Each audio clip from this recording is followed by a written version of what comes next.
dude. It's the opposite. High fly ball. Deep left field. Oh, 27. Does it again. God. Fernando Tatis Jr. with a 2-run shot has the Padres on the board.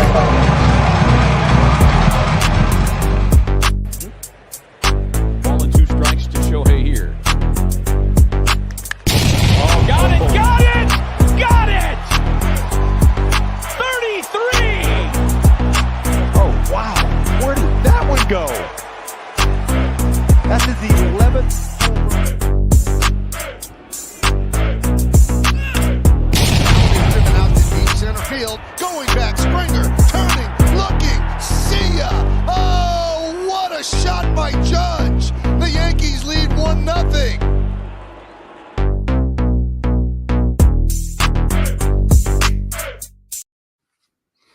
Hi, everybody. Welcome to episode 12 of our Free Baseball podcast. We got a lot to talk about today. Isaiah, unfortunately, couldn't make it again today. So it's just me and Jake holding down the fort again. We're going to go ahead and start. Before we get into some hot weeks that everyone's had, got a little bit of news surrounding the Rockies. Always. This time, a little bit more of a positive move. They signed Kyle Freeland to a 5-year, $64.5 million extension, plus a player option for 2027. What does this mean for the Rockies? I know Kyle Freeland had the breakout a few years ago and kind of hasn't really lived up to that potential. But how do you rate this move for Colorado? How do I rate it? I don't know. It just seems pretty average. Like, to me, it seems like an overpay.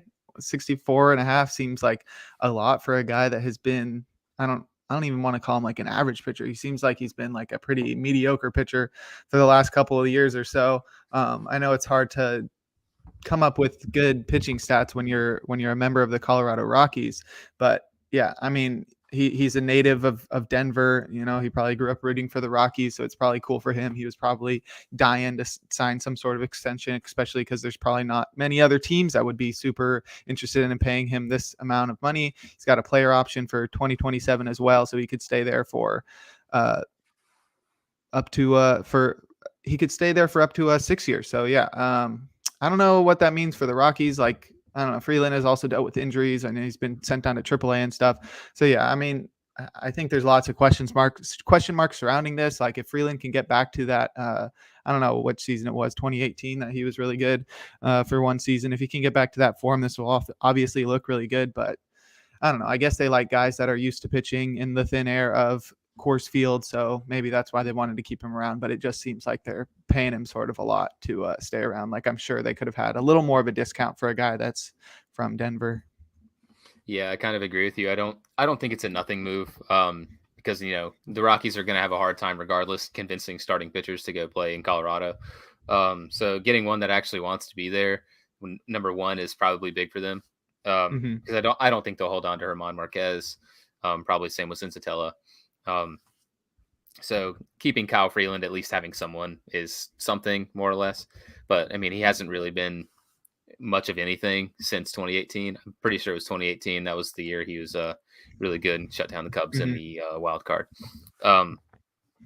Yeah, I don't know. Like I said, I think it's hard for them to get pitchers, so they're just kind of clinging on to the one that they actually do have that will be willing to stay. And I think that's why they did overpay him. Makes sense, I guess.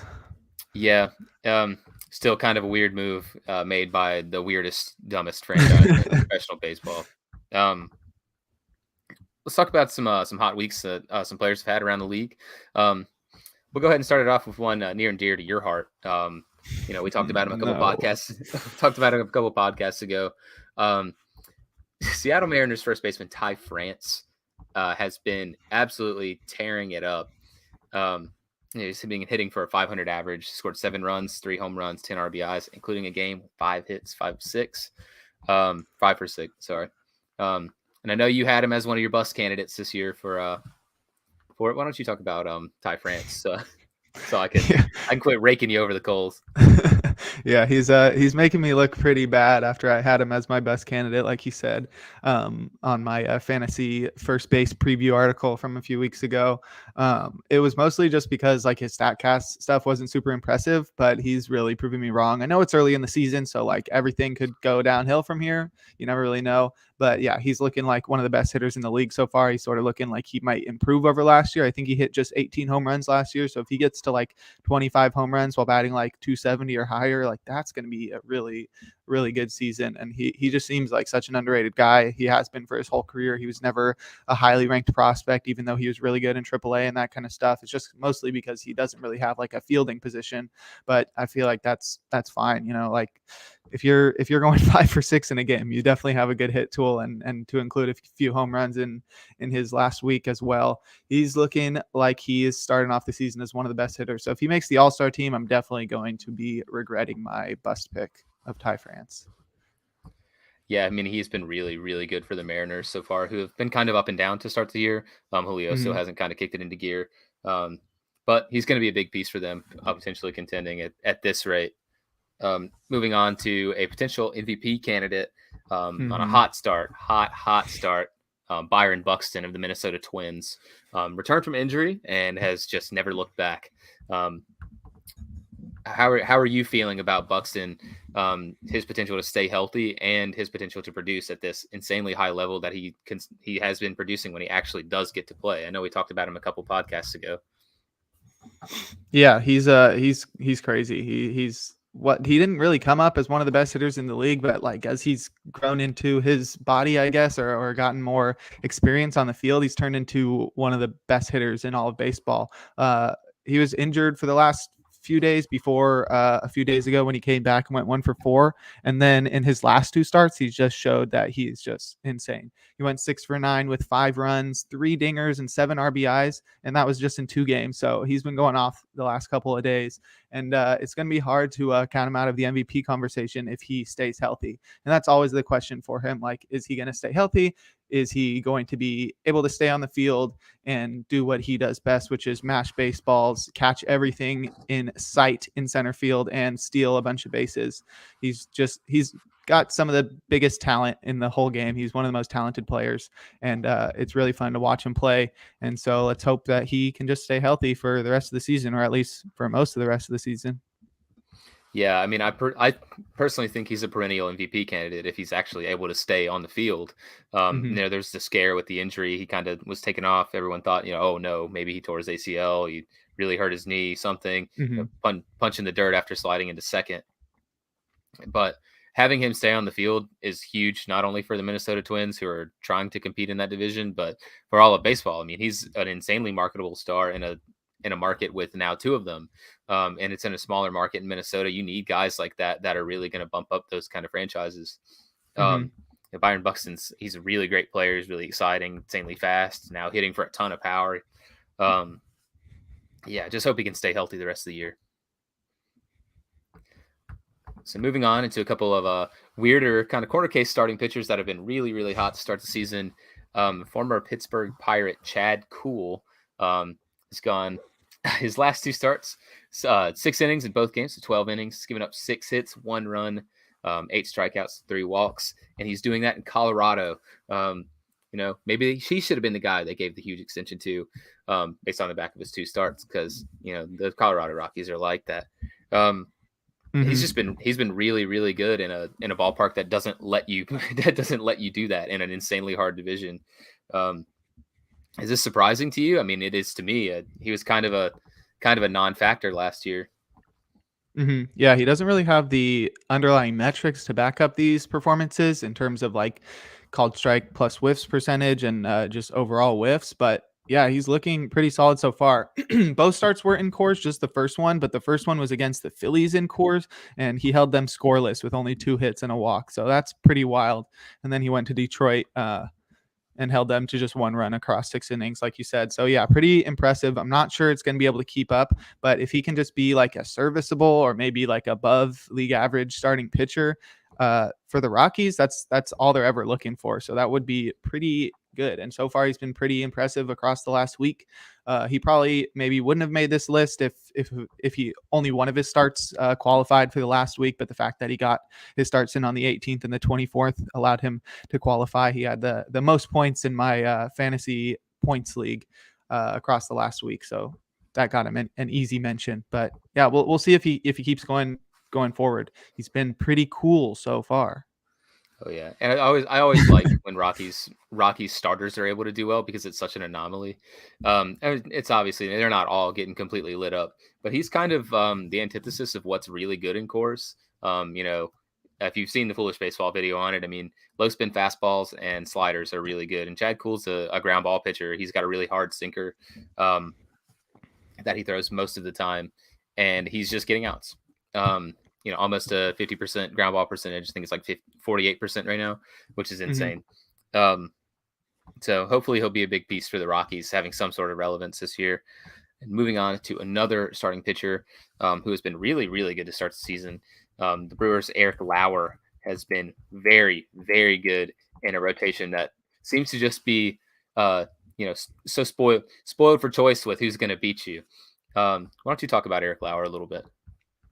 Yeah, I've been pretty interested in him the last couple of weeks, especially reading pitcher lists where Nick Pollock has been talking him up with his increased velo, which is impressive considering last year he had increased velo. So now he has increased velo above his increased velo from last year. That's pretty impressive so far. I'm hoping that nobody in my home league fantasy league is watching this right now, because I'm hoping to pick up Lauer for his next start, but don't want to have to hold him for the next 5 days. I mean, I think he's a guy that if he keeps up this velo could hold it through the rest of the season. His start on the 18th versus the Pirates, he went 6 innings with only 5 hits allowed, 1 earned, 1 walk, and 5 Ks. Pretty solid, but then he really stepped it up a notch when he went to Philadelphia. He went another 6 innings, only allowing 5 hits, but this time he held him to no earned runs, another walk, and he struck out 13 batters. That's insane. I think that's tied with Clayton Kershaw for the most single game strikeouts in a start so far this year. So that's pretty impressive for Lauer, who was not a super highly touted guy across the last couple of seasons. I remember just a couple of years ago, people were talking up that Trent Grisham, who else was in it? I can't remember. What pitcher did the Padres get in the Trent Grisham, Eric Lauer, Luis Urias trade? I can't remember. Oh, it was Zach Davies, wasn't it? Yeah. Okay, yeah. So, yeah, just a couple years ago, I remember many people were talking up the Trent Grisham, Zach Davies side as like, oh my gosh, the Padres fleeced the Brewers, and now the Brewers have Eric Lauer, who's looking like he could be just another member of this really solid rotation, and Luis Urias, who, when he comes back from injury, is going to be one of the brightest young players in the MLB with his really good plate discipline and solid hit tool. So I don't know. It looks like it's either evening out or completely switching over to the Brewers side on that trade from a couple of years ago. Yeah, I think you're completely right. Trent Grisham has been good with the glove, but hasn't still really gotten it together as a hitter. And Zach Davies is outside on of the Diamondbacks. On the Diamondbacks now, outside of one anomaly year he had with the Padres, he's been league average or below league average. So the Brewers, in my mind, are looking like the big winners here in that trade a couple years later. Moving on to a couple storylines for the last couple of weeks. A lot's been happening inside the games, which is actually interesting. We talked about this. I think this was just at the end of last week. Luke Voit colliding with Reds catcher Tyler Stevenson at home plate, concussing Tyler Stevenson, and he's been out. Completely ridiculous slide. Tyler Stevenson not in the base path. Luke Voit kind of going out of his way to bowl him over. And I know he's a big man and he's got to be able to put the brakes on somehow, but he destroyed him. And it's stuff like this that baseball doesn't need. I know a lot of chuds on Twitter are like, oh yeah, I love takeout slides. I love hitting the catcher. Like, well, if you want to watch more baseball and want to watch good catchers play for a while, you shouldn't like that. Yeah, because it almost watch football if you want to. Right. It almost ended Buster Posey's career. That's why they don't do it anymore. So just a stupid, avoidable situation. One of the game's brightest young catchers now out with a concussion. Yeah, really, that pissed me off so much. Yeah. Super stupid, super avoidable. Yeah, I was pissed. Like, I don't think I was watching it live because I had stuff going on. But when I went back and watched the replay, I couldn't believe my eyes. He literally just, like, the slide itself would have been a little messed up. Like, like they would have run into each other. But the fact that Luke Voit went in with his hands up, and then when he made contact with Stevenson, he like slammed his head into the ground. And that's where the concussion came from. And it just looked so bad from a couple different angles in slow motion, where it's just like Voit could have maybe avoided the collision, maybe not, but he made it so much worse by just slamming Stevenson's head into the ground. And Stevenson immediately went on the concussion IL, which is 7 days. But I have him on my fantasy team, the league that I've been talking about so much so far already. And that's what it makes me extra pissed about it too, because he's out, and I already have like 5 other injured players right now. So it's really not going well for me. But he's not going to be back for another couple of weeks. So like he was eligible to return after a week. I think that would have been just like a couple days from now. But now he's going to be out for even a couple more weeks. So 3 weeks from that concussion is pretty messed up. Luke Voit got the karma, and he just landed on the IL himself. So sort of what he gets. Also, my brother called me like a couple days after that. He has Luke Voit on his team, in fact. And he was just like, bro, Tyler Stevenson's so stupid. Why did he get in Luke Voit's way? I'm just like, bro, what are you talking What are you about? talking about? He was out. Did you he was even a foot see out it? of the baseline. He was I a foot out know. of the baseline, and Luke Voit went out of his way to annihilate him. Yeah. I mean, obviously, like Stevenson, like had to move like over to tag Voit, but it was just like he His like knees got were in in the Voigt's way on grass. purpose. Yeah, I couldn't believe what I was hearing from him. So I don't know. I gave him some trash talk for that. And now his man's on the IL and no longer on his team. So Yeah, let's hope Stevenson comes back strong. Yeah, a couple Reds players taking a bit of exception to that, obviously, as they should. Kyle Farmer, like you said, and Luke Voit slammed Tyler Stevenson's head. He had his hands up. Kyle Farmer said it looked like a wrestling move to Tyler's head. And then Tommy Pham's the notable one, saying, and I quote, "If Luke wants to settle it, I get down really well. Anything, Muay Thai, whatever. Like I said, I've got an owner here who will let me use his facility. So F him, I'm out." I don't know how that would go. Luke Voit is the size of a fridge. Yeah. See Trent Rosecrans, who prominent baseball writer for the Cincinnati Reds. Also, after the previous week before, Luke Voit actually had a hard slide into second and hurt Brandon Crawford when they played the Giants too. So, yeah, he missed a game with a wrist injury because of a Luke Voit slide. So Luke Voit potentially garnering a reputation as a dangerous player is not really what you want to see in baseball. No. Yeah, the game's evolved past that. It's time to stop trying to hurt other players. I totally agree. We talked about this last week. I imagine this will be an ongoing theme. The Giants are making everyone mad again for breaking unwritten rules. This time it's the Washington Nationals. They scored on a hit and run, or they attempted to score by 6 on a hit and run. Thairo Estrada was the runner, and Alcides Escobar, and was it Victor Robles? I think Victor Robles was involved. They got all hot over it. Really in a grumpy mood. Giants making everyone mad. 6 runs, though, is not like a unattainable, like an insurmountable lead. That's ridiculous. Yeah. Every team in the major league should be trying to beat teams 100-0 in my mind. Like so the Pirates and the Cubs that we'll talk about later. Right. Yeah, you're the Giants fan. What are your thoughts on this? I know that it's going to happen more times this year. Maybe not with the Giants, but it'll be all over the place. Well, I thought the last one was stupid, where the Giants, Mauricio Dubon, tried to bunt for a hit, and he did bunt for a hit, and Bob Melvin, the manager of the Padres, took offense to that. But this one is so much goofier. Like, since when are you not allowed to try to score up by 6? Like, I think it was the 9th inning, and Thairo Estrada was running on a pitch, and there was a base hit to the outfield, and he tried to score all the way from first, and then was thrown out at home. And okay, that should be the end of it, right?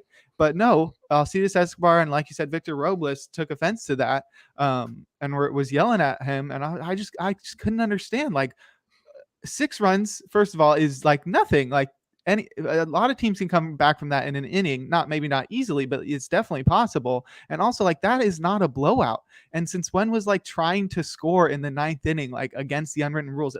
This one makes so much less sense than the last one. Like, I guess bunting for a hit is like, I don't know, that one, they're all stupid. All the unwritten rules are really Right. stupid. It's a lot of BS, especially against my team, the Giants. But yeah, I couldn't believe my eyes on that one. I hope the Giants just have a reputation for breaking the unwritten rules and set a precedent for how the game should be played in the modern era. Right, I completely agree with you. Unwritten rules like this are stupid and really affect nothing involving the game.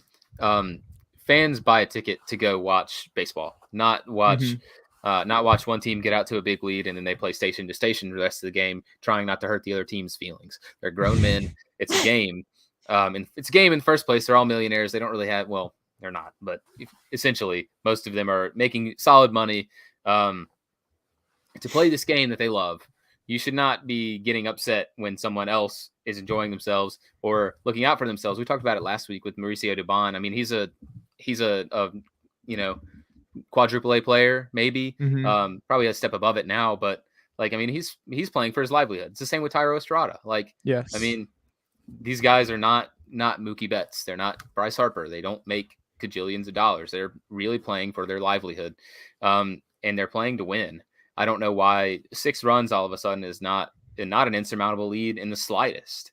So I don't know. This specific unwritten rule is so dumb. Like I want the other team to stop scoring because it is hurting my feelings that we're getting beat this bad. Like, grow up, and get over it. Especially players like, like Alcides Escobar. I mean, he's been in the league been in and out of the league for a long time. Victor Robles is a younger player. Why are you specifically getting mad at this? This shouldn't affect you. You should be part of the new wave of players that wants to play hard all the time and wants to have fun. It's just dumb. Like you said, all the unwritten rules are dumb, and we should move past them. Like we said, I mean, with the Luke Voigt thing, the game has evolved past takeout slides and running over the catcher. It's evolved past getting mad when the other team is beating you big. Like, I just don't get it. Moving on a little bit, we're going to talk about another thing that the game just has absolutely no place for, and this is an incident that happened. Everyone knows about it. With the Cleveland Guardians and the New York Yankees. Isaiah wanted to share some words about it, but he wasn't here, unfortunately. But the Yankees went on a walk-off after Guardians outfielder Stephen Kwan, podcast favorite Stephen Kwan, takes a hard collision into the wall. Fans are John with him, John with Miles Straw, John with Oscar Mercado, Guardians outfielders. They went on a walk-off next at bat and throw trash and just get really raucous and all over the place. Just a stupid situation for baseball. And it makes Yankees fans specifically look horrible for this. And I'm not going to be one of the ones that's like, oh, all Yankees fans are like this. That's not true. But the loud minority here makes you look miserable. It makes you look like the worst place on earth to go. Throwing full beer cans and water bottles and stuff at players, getting in their face. If you do this at a game, you're a loser. And I mean that wholeheartedly. You're a loser. It has no place in professional sports in general. It's been so indoctrinated now, specifically for like players on opposing teams and officials, like umpires, and even sometimes players on your own team, that you can say or do whatever you want to them, and it does not matter. And Miles Straw kind of challenged this and got in players' face and had some choice words that I won't repeat. There's a video of it on Twitter now, but still, you can't talk to athletes like this. You can't treat them this way. It's a stupid look for baseballs in general, and specifically the New York Yankees. Yeah, no, it was absolutely horrible. I I did not catch it live, and I did not go back to watch the replay, but I did see all of the videos all over the place on social media, and it was pretty bad. Like, I was so confused why like Miles Straw was like jumping up and jawing with fans in the outfield, even given the reputation of Yankees fans in the bleachers already. But apparently they were cheering on Stephen Kwan's injury after he crashed into a wall prior to the walk-off, and like, I don't know who like throws stuff on the field, let alone like stuff that could actually hurt people. I don't think they hit any players, but I did see that they hit an umpire in the back, which I don't know, probably didn't hurt that bad, but like, come on, like, why are you doing stuff like that? You're paying money to go out to a place like that. Your team just won. You should be celebrating, not like trying to make the other team feel bad, like try to like hurt their feelings, like yell hurtful things. Like, I don't know. We talked about like people not getting their feelings hurt, but this is different. This is just like it's not even like offensive. It's just like completely rude, completely uncalled for. Like, just like you wouldn't treat a normal person like that. You wouldn't go out onto the street and like start yelling at somebody like that. If you see somebody run into a pole, you wouldn't start cheering like, ha ha, like, nice job, yes, let's go, I hope you go to the hospital and die. Like, I don't know, completely uncalled for. I think you covered it all. I'm sure we can ask Isaiah if he makes it to the next podcast if he's got any additional thoughts on that. I'm sure he does as a Yankees fan. But yeah, it's a horrible look. Yankees fans already have a horrible history or a horrible reputation of like being some of the worst fans in baseball, maybe in all of sports. So this definitely doesn't help that. Doesn't help other fans feel like they maybe want to go to Yankees games, like I wouldn't want to go in those bleachers while that's happening. I also thought it was funny that the whole time they're like, the Yankees commentators are talking about it, they kept calling the Guardians the Indians. And I was just like, aren't you guys just talking for a living? Shouldn't you guys be getting that right? I mean, I know, is Sterling one of the old guys? Like I totally understand, like he's been in baseball for 45 years or whatever. Like it's sort of hard to change like what you've been calling a team after 40 years, especially when you're that old. But like, I don't know. Yeah, but other than that, yeah, it was just so goofy, so stupid, such a horrible look for the team. And I'm glad that the Yankees players went out there and tried to calm them down / say like, hey, like, don't do that. And like that was a good look for Stanton and Judge. But yeah, really bad look for Yankees fans. Right. And Miles Straw specifically was the one that climbed the fence and had some words for the Yankees fans there that were cheering on Stephen Kwan's injury. Mercado and Straw both said this was the reason. And he said that Yankees fans are classless and the worst fan base on the planet. And after this incident, I mean, how can you disagree? Isaiah. Sorry, Isaiah. But like, if this is the representation that they show, I mean, that's what everyone's going to see now. And it's probably not true. I mean, as a whole, maybe, but like, not every Yankees fan is bad. Not every sports fan is like this. And, it's just a stupid, avoidable thing that embarrassed the fan base and the team involved. I mean, your team won on a walk-off, and a struggling Gleyber Torres hit the walk-off. Basically, like, no one cares about Gleyber Torres now. You took away his moment. You took away the Yankees' nice win by being a bunch of idiots throwing full beer cans. Because I know you said that the umpire got hit. Oscar Mercado caught one. It would have hit him in the face. So like, Yankees fans acting like this, I mean, you just look like a bunch of spoiled kids, and that's kind of what a lot of people think of you. You're spoiled kids that are mad. 27 rings.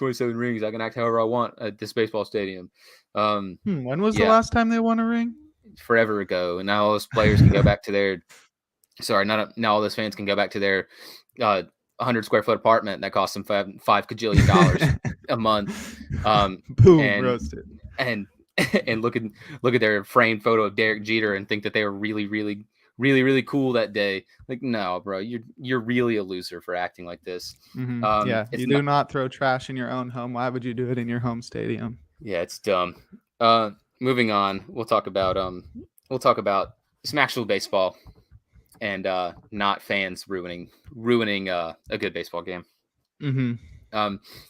The weekend series, the Chicago Cubs played the Pittsburgh Pirates, and in the third game of the series, they beat them 21-0, but still lose the series 3-1.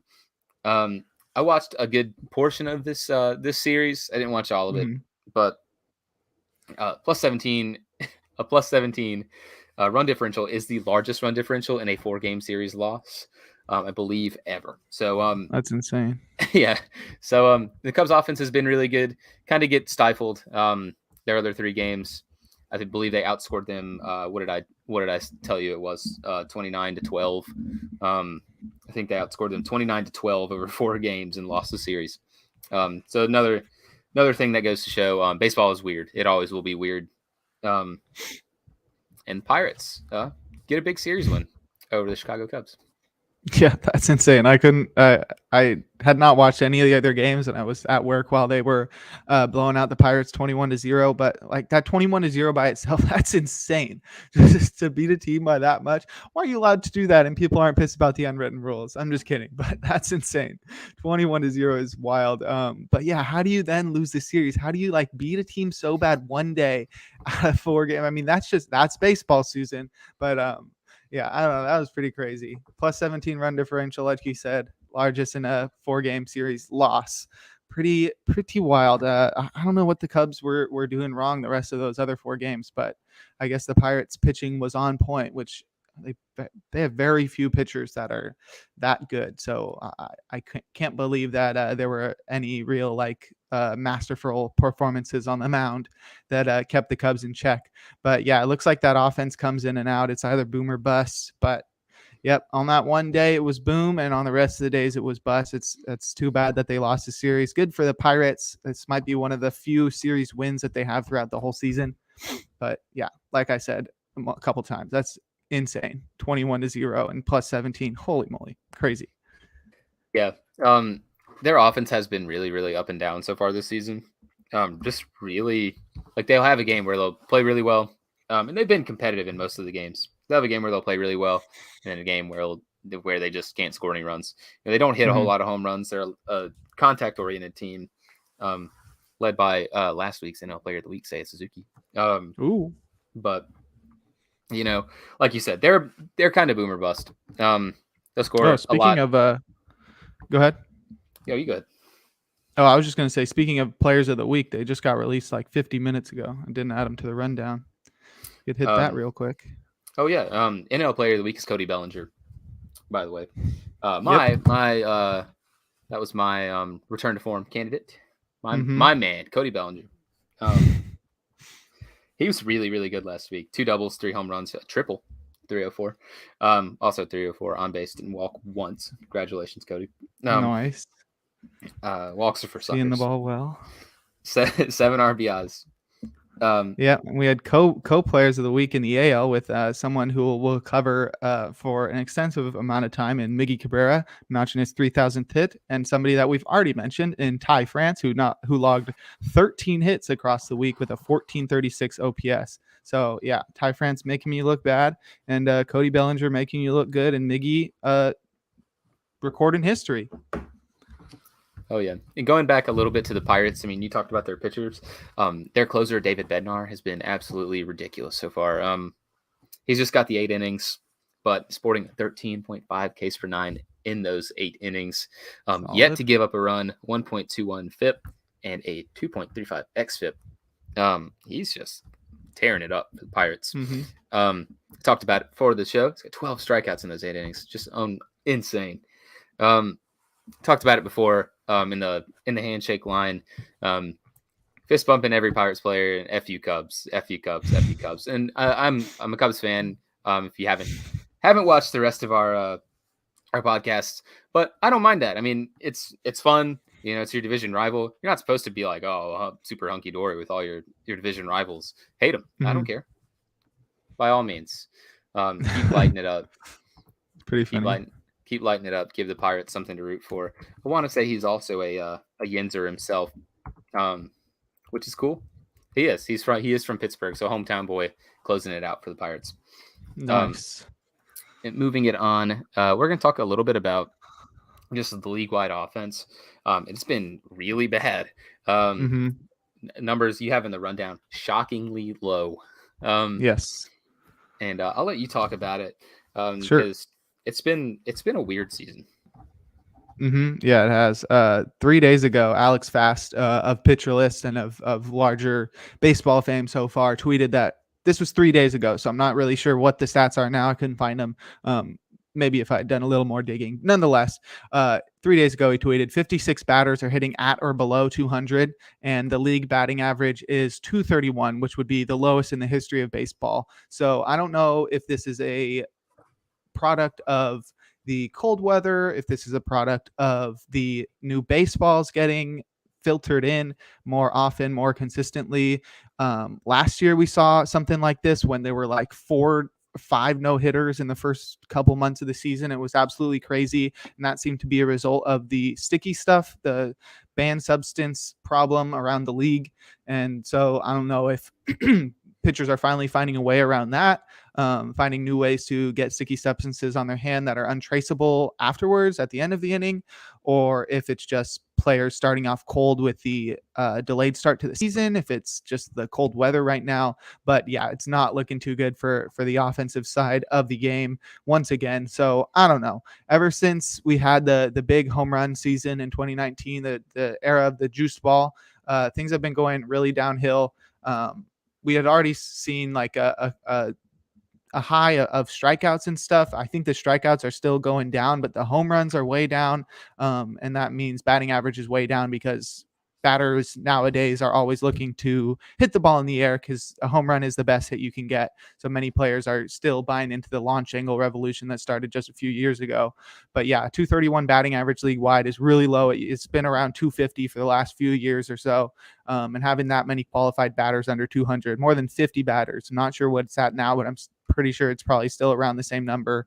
But yeah, not looking too good. I hope things turn around just because the offense is one of the most exciting parts of the game. Obviously, like you want to see pitchers break off nasty pitches, but last year we saw like what can happen when you have too much of an imbalance. You want things to be balanced in baseball for the pitchers to be able to be good and the hitters to also be able to be good at sort of an equal rate. You just don't want one to be overpowering the other because that normally leads to big rule changes and stuff like we saw with Bob Gibson and in the 90s with the steroids and just, I don't know, there's been all sorts of like ups and downs in baseball in terms of offensive production and that kind of stuff. But yeah, we'll see if this turns around or if they're going to need to make another change like they did last year with the sticky stuff, if they're going to have to reintroduce the juice balls, or I don't know. I don't really know. It seems like there's lots of solutions, but not really sure what the problem is. Do you think this could lead to, like you said, the sticky stuff ban last year? Do you think this could lead into some sort of rule being put into place to reduce the amount that teams can shift?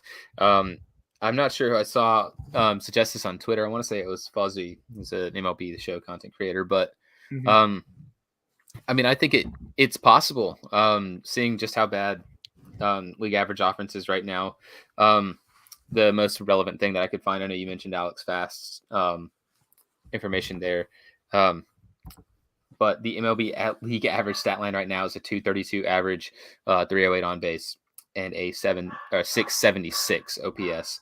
Yikes. Which is just so bad. That would mean an OPS just above 675 is now considered league average.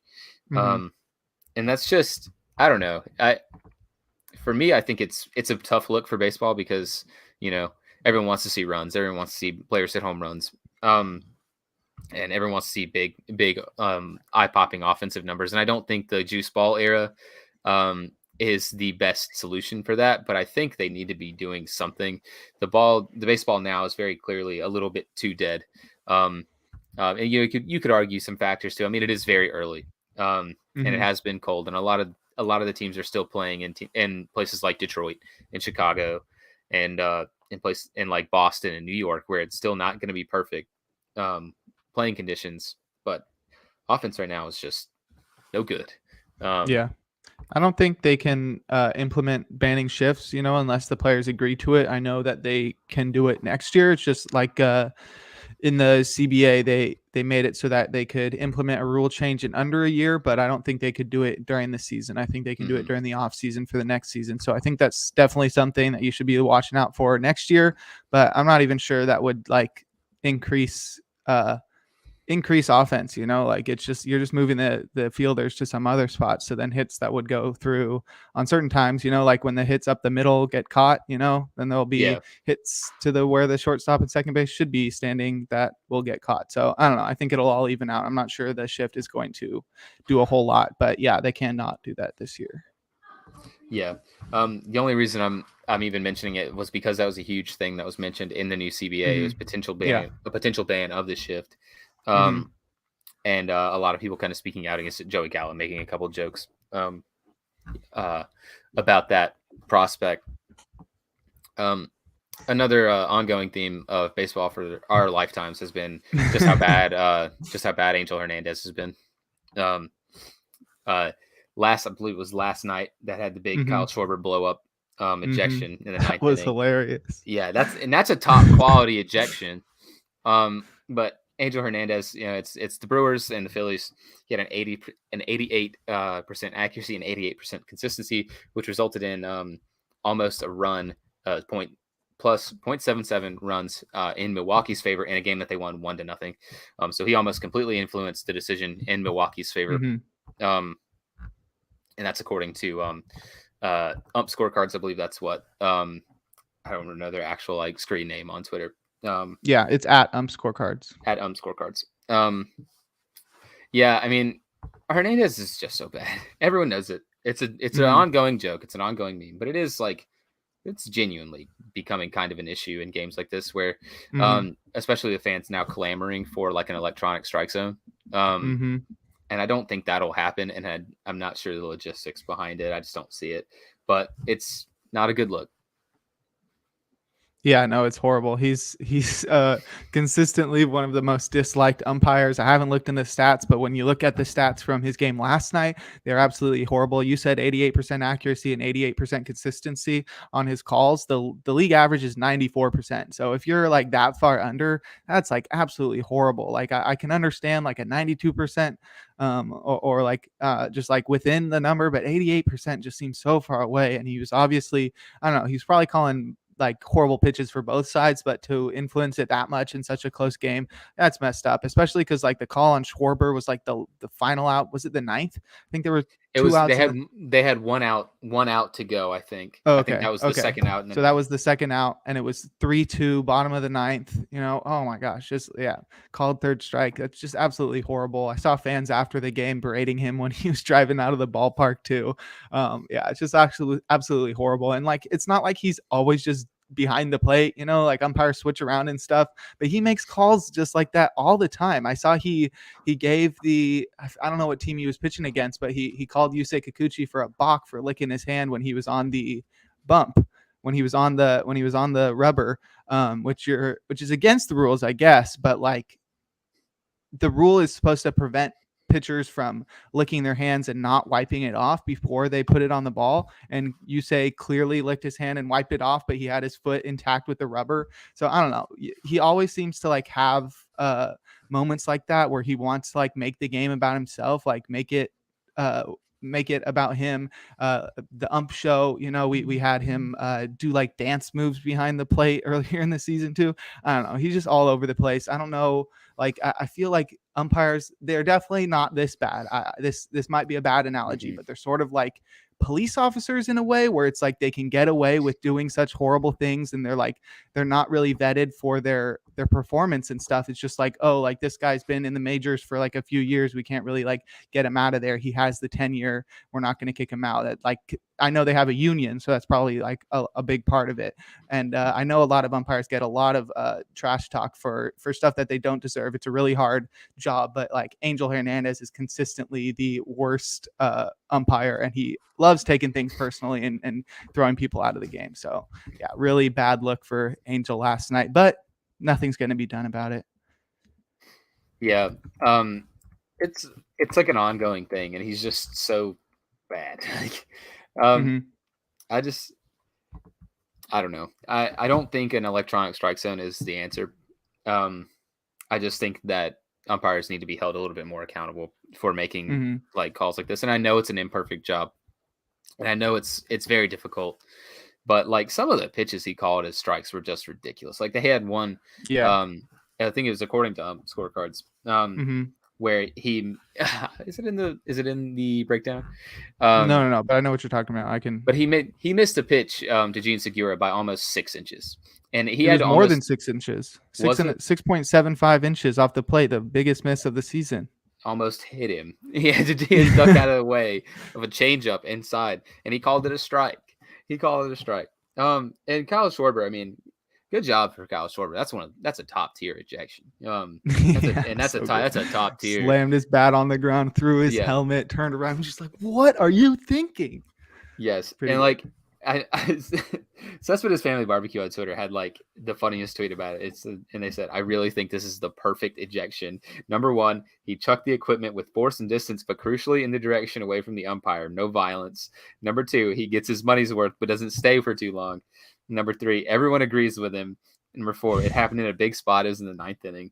And number five, the call was really bad and a gradual buildup of bad umpiring all night." Mm-hmm. Yeah, just an excellent ejection. Really annoying though to have it happen. Yeah, umpires just need to be held a little bit more accountable. Especially Angel Hernandez, who is consistently, like, everyone knows him as like, oh, he's the umpire that's really bad. Oh yeah. Moving on to some more fun news. I know the Astros released their City Connect jerseys last week. The Kansas City Royals released theirs today. Really cool City Connect jerseys. Leaning into their history, as like I think they're called the City of Fountains. So there's a lot of fountain iconography and the Art Deco numbers and stuff like that on their jerseys. Really cool. Where do these rank for you in the City Connect jersey pecking order? I'm looking at them again just to refresh my. I don't really like. I feel like Casey them. Go look them up on Google if you're listening to this podcast. It would take me a little bit too long to put them up on the screen, and my computer might explode. Nonetheless, I think the KC looks really cool. The hats are pretty sick, and I think it's a really good color scheme. And like you were saying, like it touches back to their history and that kind of stuff.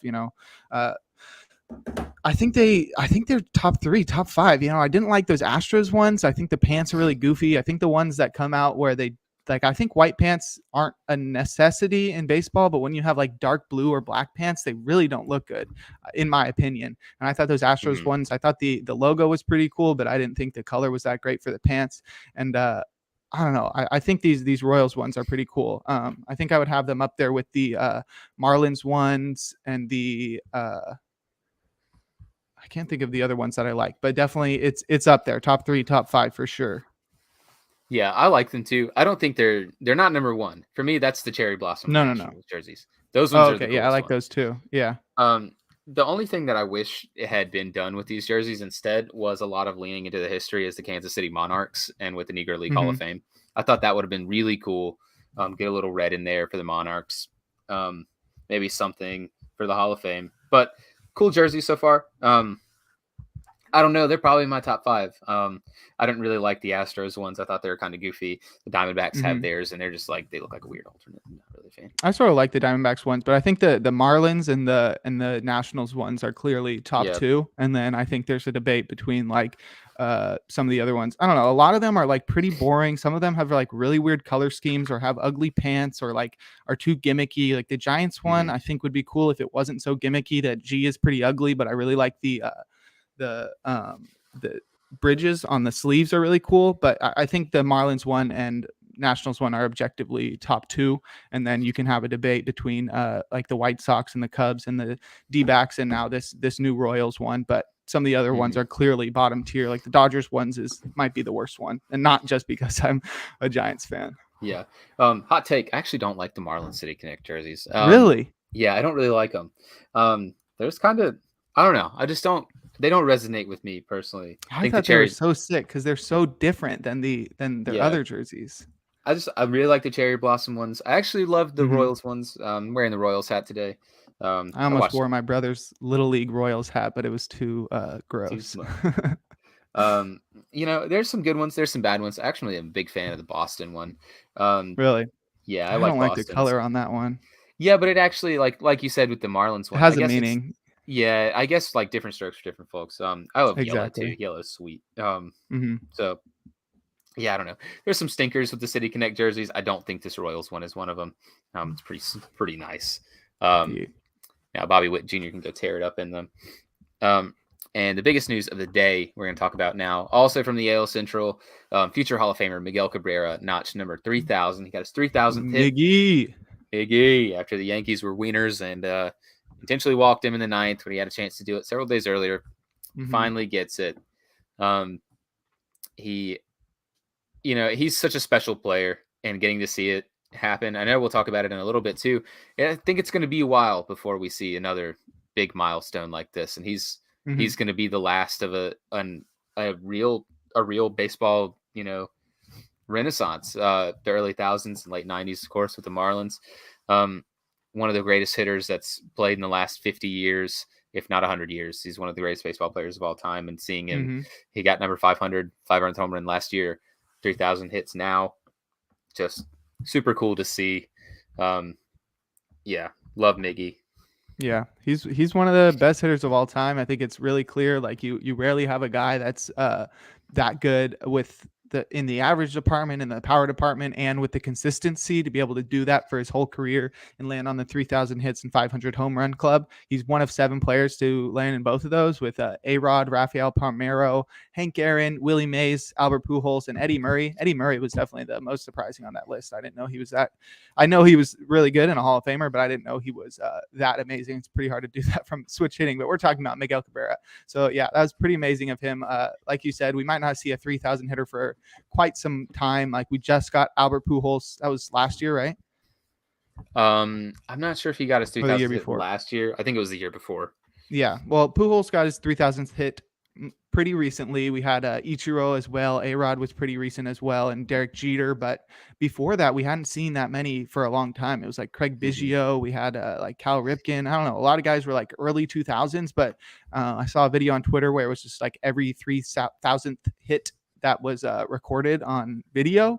And it was just like you see a lot of them from recent years that have good camera quality. And then it quickly, like after Jeter's, it quickly jumps to just like horrible camera quality, like early 2000s, late 1990s. And I was like, oh, wow. Like, I guess 3,000 hits was like really crazy. And now it's like we just had like some really good stars for quite some time. And we might not see many for a while. But like I said, Miggy's one of 7 players with 3,000 hits and 500 home runs. Here's a couple other clubs he also joined. He's now one of 3 players with 3,000 hits, 500 home runs, and a 300 average. He joins Hank Aaron and Willie Mays. Pretty solid group. Then he's also one of 3 players with 3,000 hits, 500 home runs, and 600 doubles, joining Hank Aaron and Albert Pujols.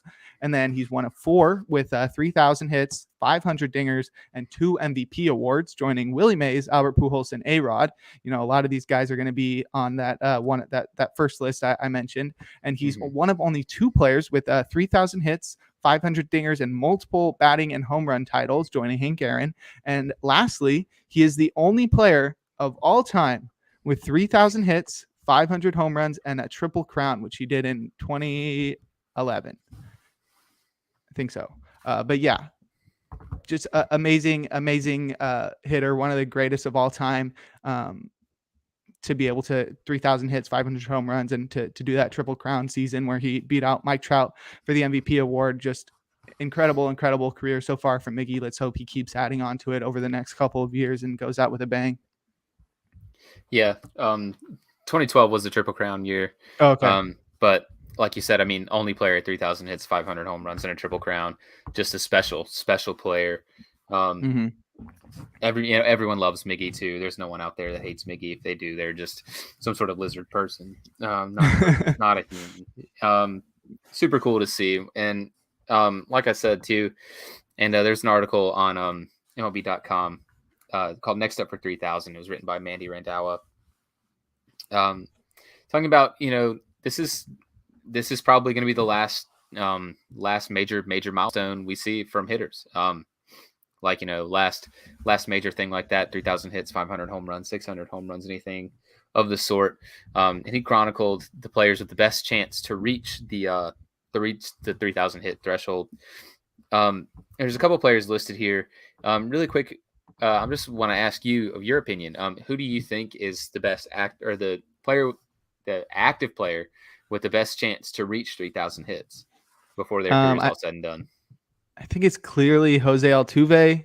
He's got the combination of age, a lot of hits already secured, a history of being a really elite player, and the fact that he was born in the same city that Miggy was. So it would be pretty crazy if the last 3,000 hitter and the newest 3,000 hitter in the future could both be born in the same place in Venezuela. Pretty crazy. But yeah, I just pulled a list from Manny Rentawa of MLB.com. Like you said, I didn't put it in the same order that he did. I did it just by complete hits. He sort of had little sections where he had like somebody who like might not have enough time to make it, and then he did like the guys with the best chance, guys who like may not have enough time left, and then the young guys. So I just put them all in order of hits. But yeah, we can run down the list.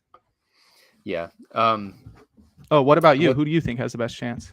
I actually think it's Manny Machado. Oh, really? I'll talk about him a little later. Yeah, definitely. The craziest thing about the same town deal with Jose Altuve and or the same city town or thing with Jose Altuve and Miggy Cabrera, there's less than 1 million population in that place, and they've produced a Hall of Fame baseball player and a player with a potential future Hall of Fame case with Jose Altuve. Running down the list, we'll start it off with some guys that are on the older side of things that maybe time has kind of passed them by. Robinson Cano is 39 years old. He's currently sitting at 2,631 hits. I don't really see him getting there. I think he's a little bit too old and not really productive or very productive anymore now on a Mets team where he's just kind of a bench bat. What are your thoughts? I think he would have had I think Robbie would have had a lot better chance if he didn't do steroids the last couple of years and just miss a couple of years where he could have added on like 120, 150 more hits, would have had him like really knocking on the door. Because at that point, when you're like 250 hits away, you might as well play like a couple extra seasons just to get there. I don't think he's going to make the Hall of Fame anyway because of the performance enhancing drugs suspensions, especially after we saw guys like Bonds and Clemens not get in. So I don't think Cano's got any chance at all.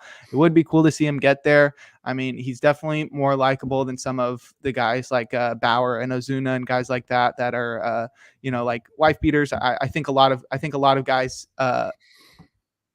are disliked for doing performance enhancing drugs, which like it sucks, like you don't want cheating in the game, but I think there's a different light that those guys should be put in than the guys that are known abusers and stuff like that. Robbie Cano, I'm pretty sure is not one of those guys. So I don't think there's any reason to hate him, but yeah, we're just talking about 3,000 right now. I don't know why I started getting into that kind of stuff.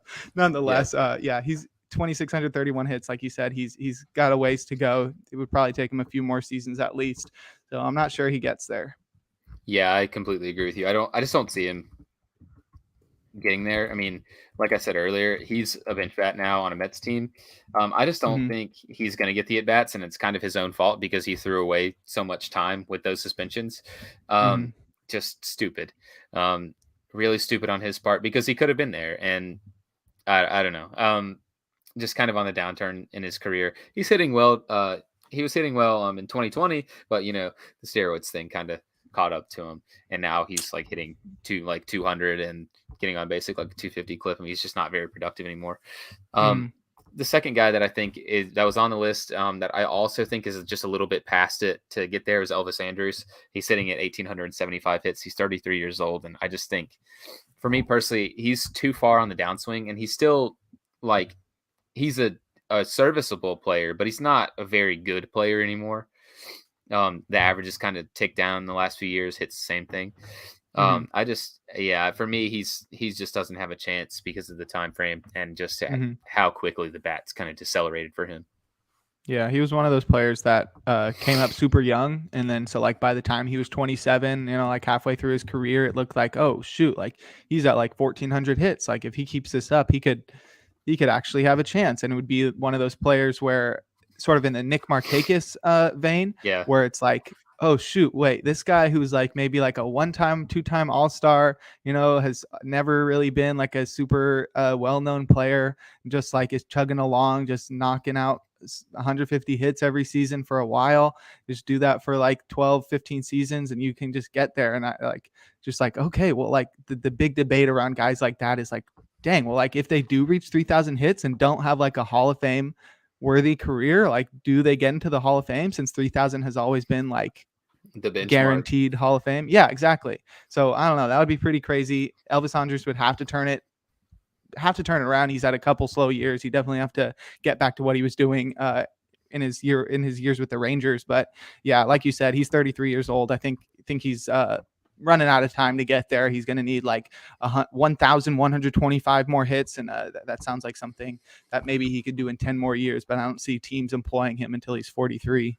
Right. I think the Nick Markakis comparison is such a really good one because it's almost a similar thing. I think Markakis came out like 21 or 22 and just played for a long time, never really got hurt, and just kind of collected hits. I think he let me pull up his baseball reference, but he ended with almost 2,400 hits. I think that's probably going to be somewhere around where Elvis Andrews will finish.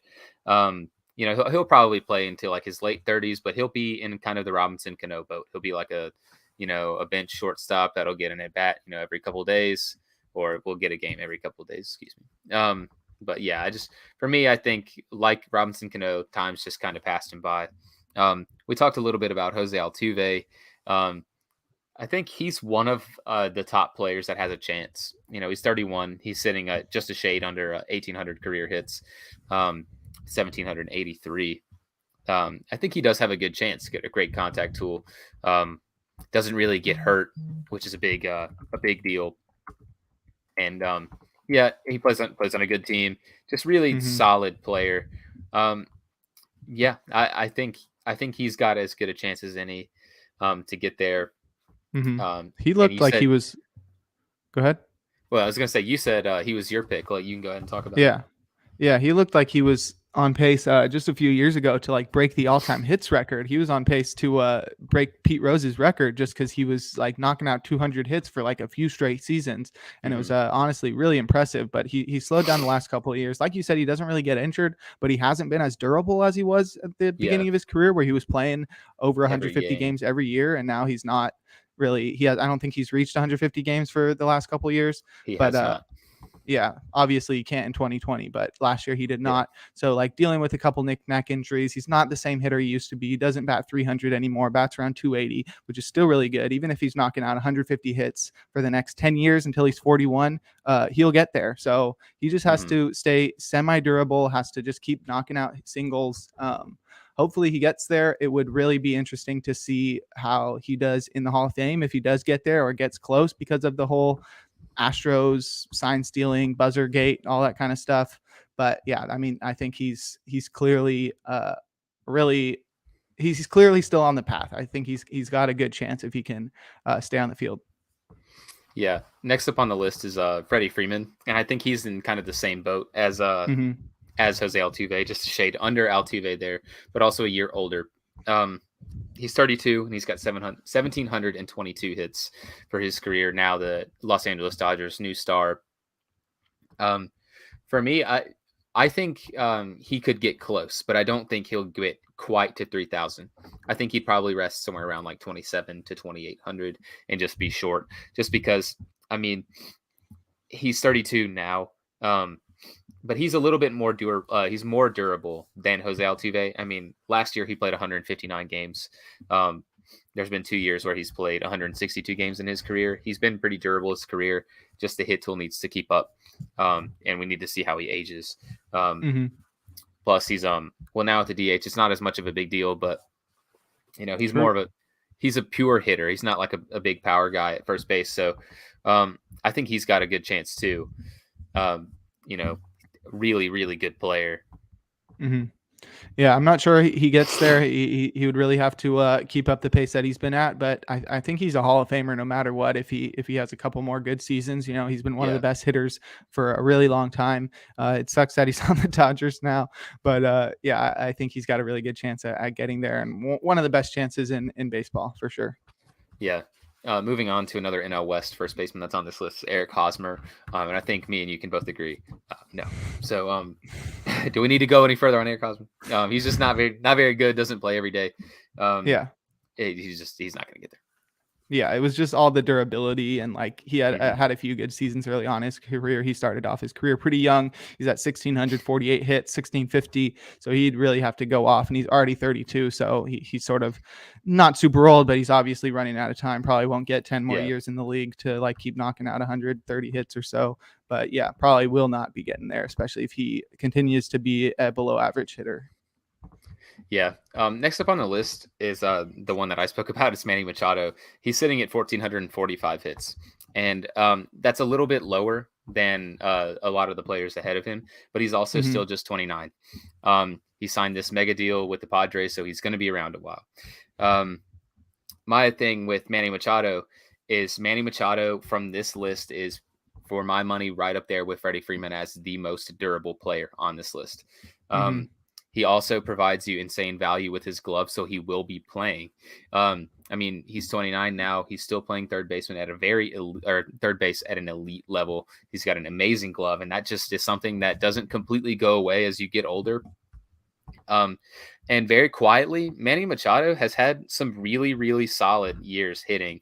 2013, he had 189, and then he had a stretch from 2015 to 2018 where his worst year hits-wise was 163, and he was in the 180s for every other year. I think he just has the glove and the longevity to stick around for a long time. The Padres are going to be paying him for a long time, so I can't imagine he's going to go away. I think he's got a great chance to get there. I think he's on a Hall of Fame pace as well. 3,000 might be really, really close. He might be cutting it close when he gets towards his 40s. But like you were saying, he was like a 180 hit guy early on in his career. Now he's down to around more 150. But if he can hold on to that 150 pace for like 9 to 10 years, I think he definitely gets a chance. He's got the contract, like you said, where he's going to have the playing time. So I think he's got a good chance, and he might be the next guy. You never know. Yeah, I just like that for Machado. Next up on the list is the GOAT, Mike Trout. He's sitting at 1,431 hits. Do you think Mike Trout has a legitimate chance to get to 3,000 hits? I'm on the fence. I honestly can't really decide between the two. I know I'm leaning one way, but I think it depends on how long he wants to play. Like if he wants to play until he's 42, 43, then I think he gets there because I think teams will employ him. I think he's got the big contract with the Angels. He's going to be around for a while, but he's been injured for like the last few years. He's not going to be playing 150 games every single year for the rest of his career. So like he's going to have to stretch out his career if he wants to get there. He definitely has the pace. Like if you look at probably like his number of his hits per games played, which is not like an available stat. You'd have to do the math yourself, but I'm sure he's better than most other guys. He's also a guy who walks a lot. He's a guy who hits a lot of home runs. So like he's not like he's not somebody that's trying to go for a volume approach. He's trying to go for a quality approach. So he's trying to get the most home runs. He's trying to reach base on the walk. He doesn't have the same speed that he used to have. But like you said,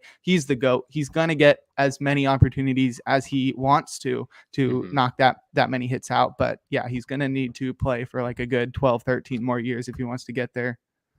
Yeah, I completely agree with what you said. I think it's down to his health and how much that limits his availability going forward.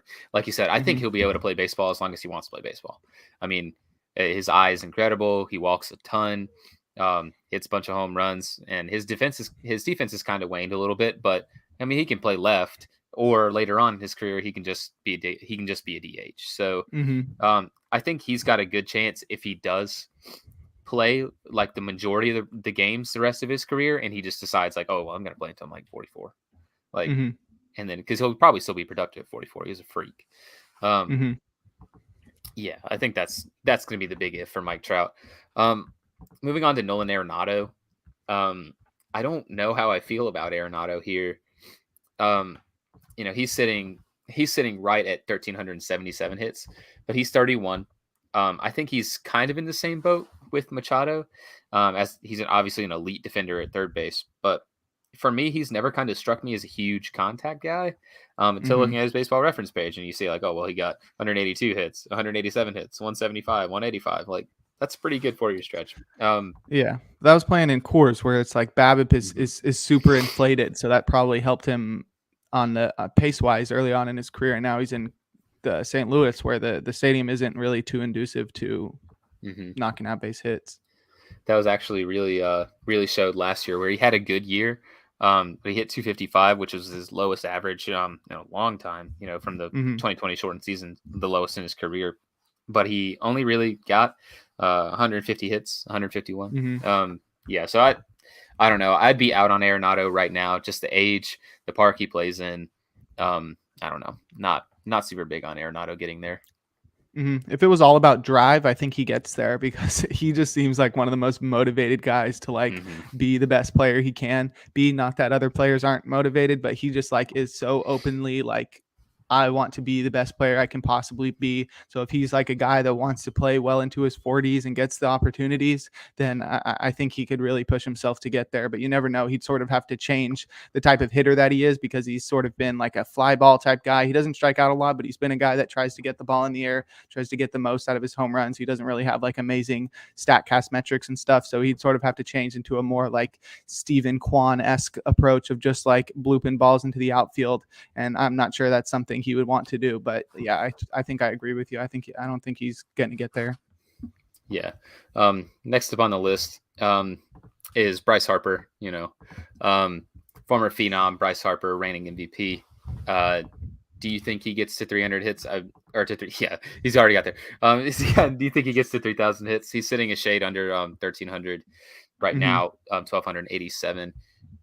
What do you feel about Bryce?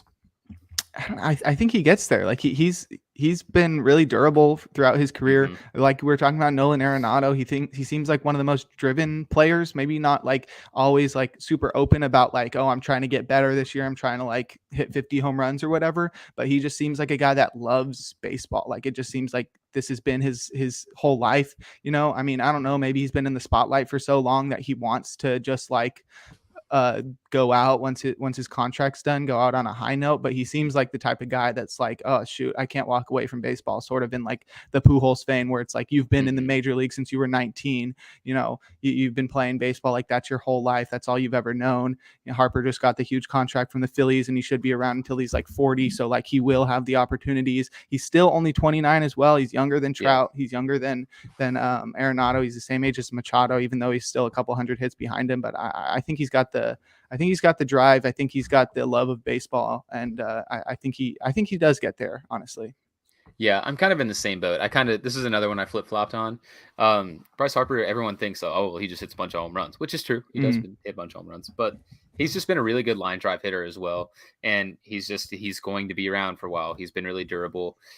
He's still playing a decent outfield, not great, but he's still serviceable in the outfield. And the Phillies are going to play him every day that they possibly can. So I think, like you said, he's probably going to play at least until he's 40. That's what his contract is stipulating. That's how long he's going to get paid. He'll probably play a little bit longer after that. Kind of like Pujols, you said, where he'll be just a DH, weird bench bat kind of guy for some teams somewhere. I think he does get there just on longevity. Another couple guys directly behind him are ones in similar veins. Xander Bogaerts is just behind Bryce Harper. Just a couple, almost like, is that 30 hits? Not even 30 hits behind Bryce Harper, 1,259.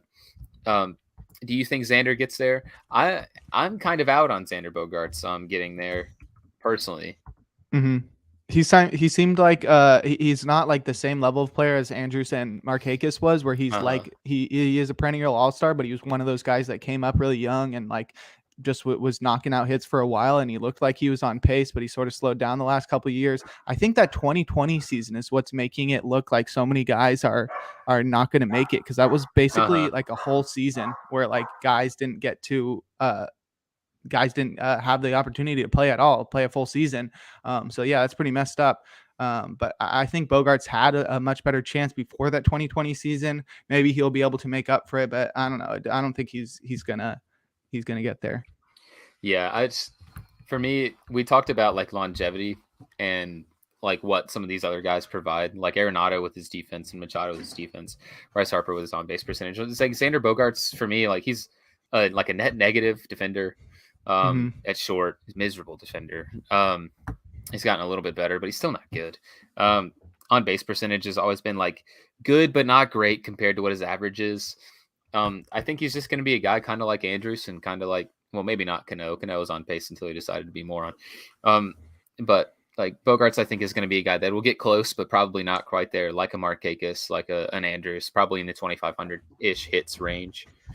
The next one is Mookie Betts, who's also 29, like Bogaerts, former Red Sox, potentially like Bogaerts this offseason. Mookie Betts sitting at 1,162 hits. Where do you stand on Mookie? I think Mookie is one of the best players in baseball. He slowed down a lot last year, but yeah, I don't think he gets there. I think he's been a guy that walks a lot. He seems to rely a lot on his athleticism, and so if like he gets older and that sort of goes away, like I don't know if he's going to be impacting the ball the same way. He's a great fielder in the outfielder, but like I said, he relies a lot on his athleticism. So if he can't find ways to make up for that, I don't know if he gets there. I think he's got the talent to get there. It just like he sort of didn't get the early start that you need to get to 3,000 hits. I completely agree with you, and I love Mookie Betts. He's a true 5-tool player, does everything. But I mean, he's still a great player, but he's not MVP Mookie Betts anymore. And he's 29, just sitting at 1,100 hits. I mean, he's got a big contract too, like we said with Machado, Harper, but I don't see him getting there. Moving on, Lindor. We keep talking about big contract guys like this. Francisco Lindor, just 28. It's very important to remember, but he's also just a shade over 1,000, 1,018 hits. For me, Lindor doesn't get there either. He's an excellent defender. They're going to pay him a ton of money forever, but I don't see it with Lindor. I think the pace, he's just a little bit too far behind the pace. Yeah, he'd need to rack up a couple 200 hit seasons to sort of get back on pace. Yeah. But I think switch hitting sort of makes it really difficult. That's why I was really surprised to see Eddie Murray in the 3,500 club, because like, I don't know, switch hitting is just so difficult. So I think that could weigh on him. We saw him slow down a lot last year. I don't think that's his true talent, but I don't think he's the guy that he was in Cleveland. He's never been a guy that like racks up a ton of hits either. He came up really young too, so that's probably aided in him getting 1,000 hits. I think the star power is definitely part of it that he's on this list, but I think he'd have to go crazy. The fact that he's still only a third of the way and he's probably already played like 7 years or so, like he's going to have a long career of similar production, which is sort of hard to count on once he turns 30. Yeah, for me, I completely agree with you. I think he's too far behind the pace now, and I don't think he has it in him really to go and just nail like 200 hits like in back-to-back seasons, or just throw one in there here and there. Like for me, that's not what Lindor is. The same can honestly be said for Carlos Correa, who's next on the list. Just 27, obviously the Twins' big free agent acquisition, 791 career hits. He also is another guy that came up super young. But for me, I mean, contact hitting just isn't really what his game is about for me. Everyone kind of knows him. Like, he's got a good hit tool. He's a good fielder, he's a great fielder. He's Platinum Glove winner at shortstop. He's a great fielder, good hitter, hits 20 home runs, but I just don't think he has the contact tool like a guy like Altuve or even Trout really to get there. He might have the longevity thing going for him because he is just 27, and it's difficult to really gauge how he'll age, because he's still, arguably yet to really be in his prime as an athlete. I don't know. How are you feeling about Carlos? I don't think he gets there. I think a lot of people forget that he was like injured every single year for like the first few years of his career. And like people like he was basically Byron Buxton, except playing like a little bit more. And I just don't think he's got the same offensive ability that all these other guys have, where it's like, I don't think he's a 300 hitter. I don't think he's like a 30 plus home run hitter either. He's never done either of those for a full season, I'm pretty sure. But yeah, I mean, he's only 27. He's almost at 800 hits. He'd really have to like continue to grow into his ability and stuff. Like, he probably will get the opportunities given his pedigree, but I don't think he gets there. I don't think he's the type of guy that gets to 3,000 hits. Right. Moving on to a couple other younger guys. Ozzie Albies, Atlanta Braves stud. He's sitting at 628 hits, just 25. How are you feeling about Albies? I think he's similar to Lindor, where it's like switch hitting is so hard. Maybe if he like just started hitting right-handed, like he's way better from the right side, but he rarely gets to bat from that side since there's so few left-handed pitchers. I think he seems to be leaning into power more a little bit, hitting the ball in the air a lot. Has been really durable. So if anything, that would be the thing to get him there. Like, he is for the first few years of his career, like he seems to always like be well over 150 games played, which is really solid. You rarely see that much, especially with the consistency that he's doing it. So like maybe he could just be like really solid, like near all-star or all-star level, getting like 140 to 150 hits every year for a long time if he's playing every single day. But I think switch hitting is just too hard, and he seems to be leaning into power. Yeah, I agree with you there on the power front. You know, he hit from the previous full season he played was 2019. Mm-hmm. I'm dying. The previous full season he played was 2019, where he led the NL in hits with 189. And then in 2021, he kind of steps back with 163 hits, but he hit more home runs. So like it kind of seems to be a change in his game plan where he's going to go from, I hit 24 home runs, but I led the league in hits. I'm going to hit 30 home runs now and drive in 20 more runs, and instead of really being, contact bat at the top of the lineup.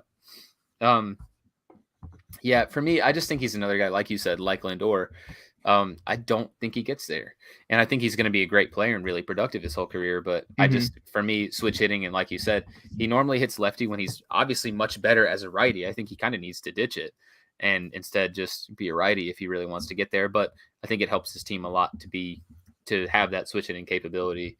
And I don't think he's just going to scrap it all of a sudden in pursuit of, I'm 25. I've got to be on track to get to 3,000 hits before my career's over. Yeah. Another 25-year-old just behind him is Rafael Devers of the Boston Red Sox, sitting at 615 hits. Raffy Big Scoops. I'm not sure where I stand on Devers either. He's so young. Obviously hits for a ton of power, but for me, I just don't think the hit tool is there unless he plays forever. I mean, he had the 1 year where he hit 201 hits in 2019, which is insane. But I mean, 165 last year. Yeah, for me, his defense isn't very good. He's going to have to play first base. Tristan Casas is going to come up too. So he's going to either have to go DH, be third baseman where he's not a very good defender, or play first base and kind of push Casas to third, which I don't think is going to happen either. He's got like a weird case going right now, and it's also tough to project because these guys are so young. But he's another guy that's been in the league forever, is what seems when he's 25. Yeah, I think those are some good points, but I'm gonna have to disagree with you. I think he's got one of the best chances down at the bottom here. I think he's just one of those like pure hitter guys that gets there, like sort of in the vein of Miggy and Albert Pujols, where it's like doesn't really matter how good of a fielder they are or how good of like how good they are on the bases and stuff. Those guys at bats. Exactly. All he needs to do is just continue to do what he's been doing. Like you said, he got 200 hits in 2019. He was like 22 years old back then. So the fact that he's still like not even in his like baseball prime is pretty crazy. I think he could just like really just focus on hitting, and that's all he really has to do. Maybe he can move over to first. Like you said, he's got some competition there, but I don't think they'll let younger guys push him out when he is so proven and he's already been an all-star a couple of times. So I think he's got the best chance among the last few guys we've talked about. Maybe not the next three since they're like crazy talents, but I think Devers really has a good chance just by being a really solid hitter, and he's not just like power only. I think he's got a really solid hit tool. Yeah. I mean, like I'm still on the fence with him. He's a very good hitter. Just have to see kind of a lot of this is to just trying to figuring out projections of what we think these guys will do. So, I mean, he'll stick around somewhere and be really good for a while. I'm just not sure how long that's going to be. The next guy I think though is like almost a surefire lock. He's going to get there unless like just barring calamity, and that's Juan Soto. Juan Soto has 500 career hits. He's 23 years old. He's a freak. He's arguably the best hitter in all of baseball right now, and he's 23. Yeah, he's so stupid talented. He's going to play for, 20 more years probably and still be productive the whole time. I think he's going to get there for sure. Yeah, I can't believe he's still 23. That's crazy. Like I'm just like, I always expect him to like be older than I am, but I'm like, whoa, 27. what? No, yeah, like one of the best players in the league is legally younger drink. than I am. Just that's so insane. He's already at 500. I think the only thing that holds him back is just the super insanely high walk rate. If Yeah. pitchers continue to pitch around him, I'm not sure he gets there, which is definitely a huge possibility given his really solid eye. But he seems to love baseball as much as the next guy. Maybe not the next guy as much as the top baseball players that love baseball. He just seems so super passionate about it, super passionate about getting better all the time. He's so young, like he could still play another 17 years and he would be turning 40. That's just absolutely crazy. I think you're right there where he's got the ability, he's got the time on his side, and he's already locked down 500 hits. He's almost there. Yeah, 2,500 more to go. Do you think he challenges Barry Bonds for the most walks in baseball history? No. Probably not. But how close can he realistically get? I mean, he's got 500. I know we're talking hits, but he's got 500 hits and he's almost got 400 walks for his career already. God, what? He's 389 walks looking at his baseball. That's crazy. Currently leading the league in walks. Last year's walks leader. Just so freakishly talented is Juan Soto. Just like the next guy is Ronald Acuna Jr. 426 hits. 24 years old, just coming off the back of an ACL injury, so basically losing pretty much an entire season. And I still think he gets there. He's just like you said, or like we've already said. I mean, he's insanely talented. He has basically 2018 where he only played like 110 games. 2019 where he was an all-star, played 156 games. 2020, which was the shortened season, and he only played 80 games last year, and he has 426 hits, and he's worth what, 15 WAR already? 24? Yeah, that's insane. Yeah, I can't believe he came up the same year as Soto, and the fact that he's like 75 hits behind him after he missed so much more time. Yeah, like he missed half of last season. Like you said, 2020 was the shortened season. Like pretty messed up that the beginning of his career has been shortened so much by injuries and by shortened seasons. But the fact that he's already there, I think one of the most underrated parts of getting 3,000 hits, like this is not the case with Miggy and Pujols and stuff like that, but is the speed aspect, where it's like if you can beat out those extra infield singles with your speed or just like, I don't know, speed is always a huge part in having a high batting average if you're not just like one of the most elite hitters. And Ronald has that. He's always been super fast. He may not be stealing 40 bases like he used to after that ACL injury, but I think that really helps him just like grab just a few extra base hits every year just to get him close. I agree with you. I think he and Soto are going to be getting there just about the same time. Yeah, and like you said with the speed aspect, I mean, that's such a huge part of a lot of these players getting to 3,000. I mean, there's obviously guys like A-Rod and Pujols and Miggy Cabrera who are just like pure hitters. But like, I mean, Craig Biggio is a great hitter. He was fast. Like, I'm pretty sure Paul Molitor has 3,000 hits, and like his early career, he was a singles hitter and really fast. And then later on in his career, he just kind of became a contact hitter that just slam line drives everywhere. Ronald Acuna Jr. will probably do the same thing, even like post ACL injury.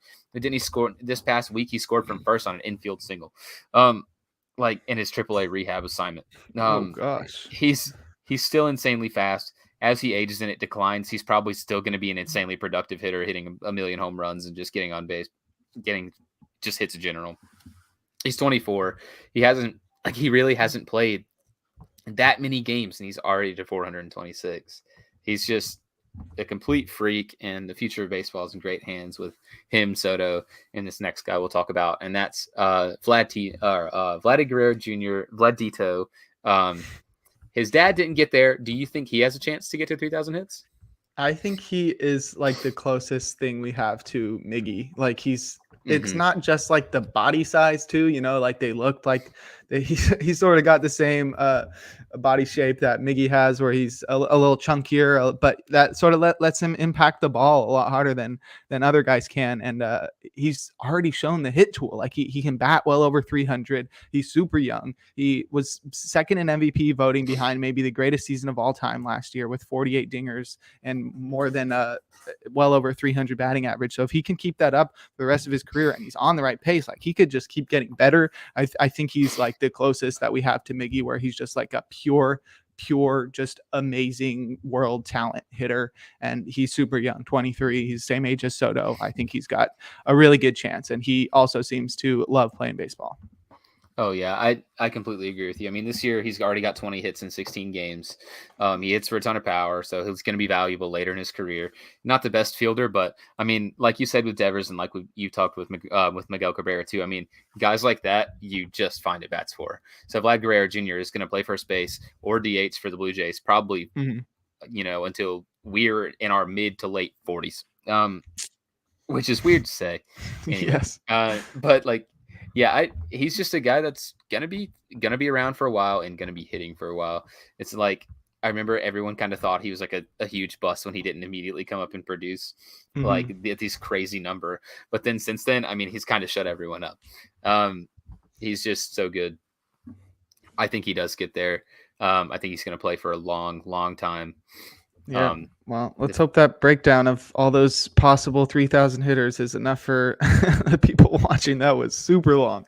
Oh, yeah. We covered everybody in depth. Every single person. And I'm sure there's going to be more guys that'll come along and obviously get to 3,000 hits.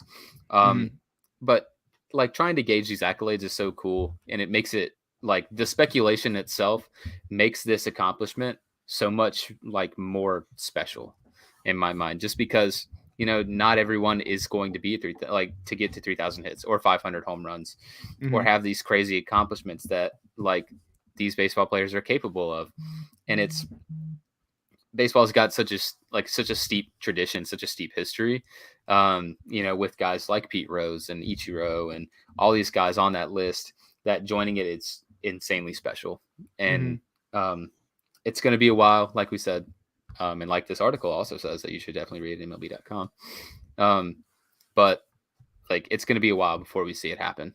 So I'm waiting for the day, but I'm going to sit back and enjoy the ride too with all these players' careers. Yep, totally agree. With that note, we've gone pretty long today. No basketball podcast after this. Sorry, every deep takes from 3 fan. You stuck with us today. So, but today I think it's time that we bring in the closer. So I'll hand it over to you, Jake. Sir. You can make the call of the bullpen. All right. Yeah. Let's call on the closer to shut down this extra innings free baseball podcast.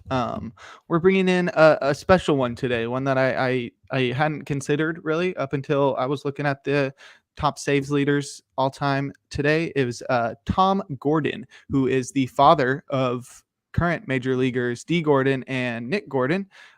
Pretty cool. He had a 21-year career from 1988 to 2009. So that was spanning a few decades, 3 different decades. He started his career with the Royals, went to the Red Sox for a while, and then had a couple short seasons with the Cubs, the Astros, the White Sox, the Yankees, the Phillies, and the Diamondbacks to end out his career. The right-handed pitcher was drafted by the Royals in the 6th round of the 1986 MLB draft. He debuted just 2 years later at 20 years old in 1988 with 2 perfect innings pitched out of the pen. He was nicknamed Flash, just like D. Gordon was nicknamed. D. Gordon was nicknamed that because of his speed, but Tom was nicknamed Flash after the 1980 sci-fi adventure film Flash Gordon, which I have never watched, so I have no idea if that is a classic film or a cult film or just something that says Gordon in it, and so that's why they named him that. That's probably most likely. But he had his first full season in '89, finishing second in AL Rookie of the Year voting. He went 17-9 with a 3.64 ERA, 1.28 WHIP in 163 innings, and that came with 153 strikeouts. So you may be wondering, that sounds like a starter's line, and that's because it was. Tom Gordon came up as a swingman and a starter, so he was in and out of the bullpen, starting a lot of games. He started 203 of 350 games, which is 81%. He started 81% of games he appeared in between his debut in 88 and 1997. So that was a 10-year run where he was starting 81% of his games. And across that time, he averaged 155 innings pitched with a 4.21 ERA that came out to an slightly above average 106 ERA plus with a 1.43 WHIP and and 133 strikeouts, and that's on average. He didn't save multiple games in a season until 1997 when he saved 11 for the Red Sox. And then the following year, he switched to closing full-time in 1998, which I guess they tested him out in the closer's role at the end of the season. And then we're like, oh, wow, this guy is actually really good. And in that first season, his first full season as a closer was his best season as a closer. He led the American League with 46 saves. And that came with a 2.72 ERA, a 1.01 whip, and 78 strikeouts in just 79 innings pitched. He made his first all-star team. He received his only MVP votes of his career, finishing 13th in AL MVP. And he won his only Raleigh's Relief Man of the Year award as well. And between 1998 and 1999, which was the following year, he set a then MLB record with 54 consecutive successful saves. Pretty impressive. The following year, in 1999, though, partway through the season, he was injured and went down with Tommy John surgery, causing him to miss the rest of the season and miss the whole next season, the 2000 season. He returned with the Cubs in 2001, saving 27 games in 45 innings with a 3.38 ERA, a 106 whip, and 67 strikeouts. That sounds pretty good. 67 strikeouts, 45 innings. That came out to a 13.3 strikeouts per nine. That was his career high for his whole career. His second all-star team came in 2004 with the Yankees as he was a setup man. Tossed 89 and 2/3 innings pitched, had a career best 2.04 ERA plus, which was a 2.21 ERA, a 0.88 whip, and 96 strikeouts. Definitely one of his most effective seasons, even if he wasn't a closer, wasn't a starter. He made his third and final all-star team 2 years later in 2006 with the Phillies as he returned to the closer role and saved 34 games in 59 innings with a 3.34 ERA and a 1.26 whip with 68 Ks. And he was a World Series champion just 2 years later in 2008 with those same Philadelphia Phillies. And he ended out his career with the Arizona Diamondbacks in 2009, where he retired following that season after just a few games. Most notably about his career, he retired as the only pitcher with more than 100 wins, 100 saves, and 100 holds. So that's a pretty good one, pretty good bit of trivia right there. So keep that one on your brain. Tom Gordon, 100 wins, 100 saves, 100 holds. He had more than 100 of each of them, and he's the only guy ever to do that. For his career, however, he had a 35 B-WAR, which definitely helps being a starting pitcher to get that high, in 2,108 innings pitched with 1,928 strikeouts. That came out to 158 saves, which is tied for 78th all-time in career saves with Dan Plesac. And he finished his career with a 3.96 ERA and a 1.36 whip. There was a lot of information on Tom Gordon, but that's because he had a 21-year career and was actually pretty underrated. But he's here to close out this podcast. Any final words? No, that's all we have for today. Join us next Monday at 4 p.m. Like always, we'll talk more baseball. Make sure you check out Jake at Pitcher List and on the athleteshub.org. So that's all we got for today. Make sure you join us next week.